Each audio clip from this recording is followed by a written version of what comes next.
Babayaran na nga pala namin mga kakulit ngayong araw itong aking pinagagawang bahay kubo. At dahil pinto, barnes at design na nga lamang mga kakulit ang gagawin ngayong araw at tapos na nga ito. Kaya naman amin na nga itong babayaran ngayon. Kaya naman isang napakagandang araw sa inyong lahat mga kakulit. Dahil ngayon ngang araw na ito mga kakulit ay babayaran na namin itong aking pinagagawang bahay kubo. Kaya naman bago nga pumunta mga kakulit si Papa doon sa aking pinagagawang bahay kubo ay dumaan muna siya dito sa land bank para mag-withdraw ng aming ibabayad nga doon sa aming pinagagawang bahay kubo. O diba mga kakulit, at sa wakas nga at sa looban lamang ng ilang araw ng aking paghihintay at finally mga kakulit matatapos na nga rin itong aking pinagagawang bahay kubo. Bali ngayon nga palang araw na ito mga kakulit ay hindi ako kasama ni Papa. Sapagkat ngayon ngang araw na ito mga kakulit ay meron akong pasok kaya naman hindi ako nakasama. Pero okay lang din naman sa akin mga kakulit para naman kahit papano ay mamis ako ng aking pinagagawang bahay kubo. Charot! Hindi gayon.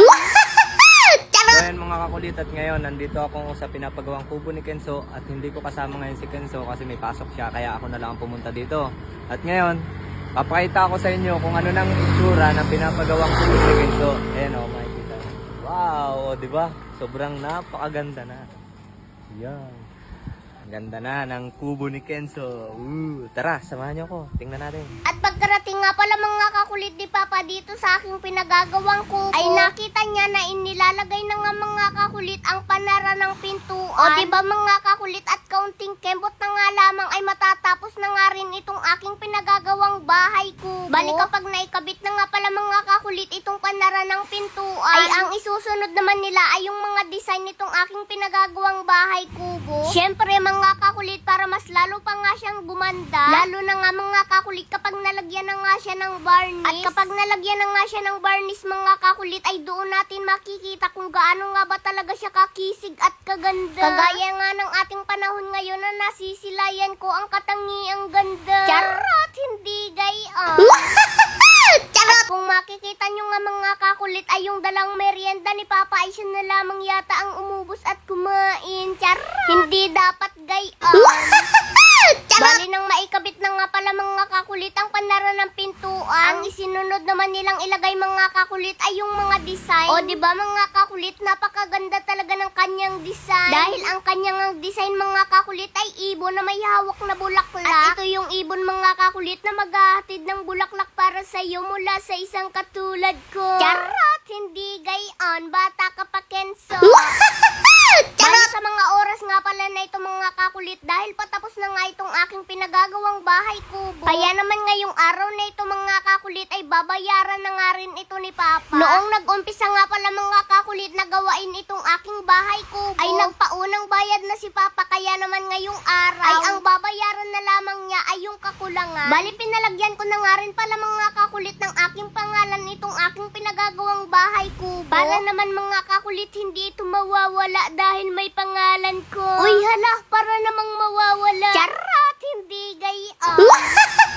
Charot! So ayan mga kakulit, at finally ito na ang itsura ng ating pinagawang kubo.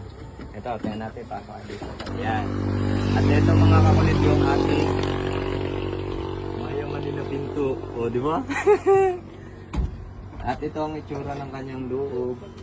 Pinagawa natin siya ng double deck. At ito yung request ni Kenzo, yung kanyang higaan ay double deck. Tapos siyempre may hagdan para hindi mahirapang umakyat. Tapos yung kanyang dingding na yan, kung makikita nyo, naka double walling na siya. Ayan. Tapos ito may harang na rin siya. So abangan nyo mga kakulit pag naando na ito sa lupa ni Kenzo. Siyempre matagal na rin itong hinihintay noon. Parang 5 days pa lang. Sobrang bilis ng pagkakagawa.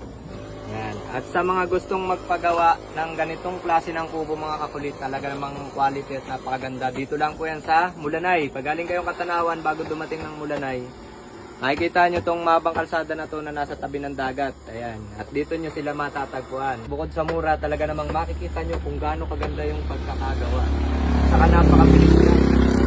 Tapos bukas i-deliver na. O, diba? Kung wala naman kayong time mga kakulit na makapunta dito sa lugar nila, kontakin nyo lang po sila dito sa kanilang main account.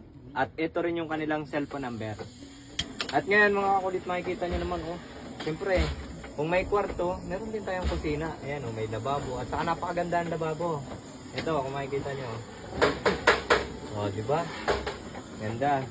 Gusto mo bang kumita at manalo ng totoong pera? Papakilala ko sa iyo ang PH Pasay. So, ang una mo lang gagawin na i-click mo ang link na nasa comment section and then mag-download at mag-register. Sa bawat magre-register, screenshot nyo lang at isend nyo sa comment section kasama ang GCash number nyo at mamimili ako ng bibigyan ko ng bonus. Pero isang mahalagang paalala na ang larong ito ay bawal sa bata. Be responsibly. Ito ay para lamang sa gusto maglibang at may extra income. Siyempre, ang itataya mo lang dito ay yung kaya mo lang mawala. So ngayon, ituturo ko naman sa inyo kung paano maglaro dito sa Super Ace. So ayan, subukan natin maglaro dito sa Super Ace. Magbebet lang ako dito na 500.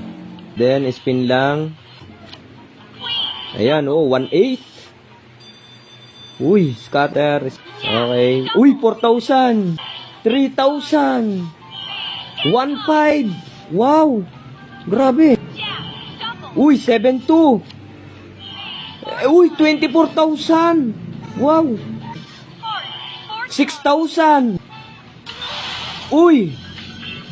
Tingnan nyo naman kung gaano kalaki na panalunan ko for the first time. 71,200 pesos. Ayan oh. Oh.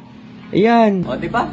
Ganun lang kadaling maglaro at manalo dito kay PH Pasay. Kaya kung nais mong maglaro, i-click mo na yung link na nasa comment section. And then mag-download at mag-register. At sa bawat magre-register, screenshot nyo lang at isend nyo sa comment section. At mamimili ako ng bibigyan ko ng bonus.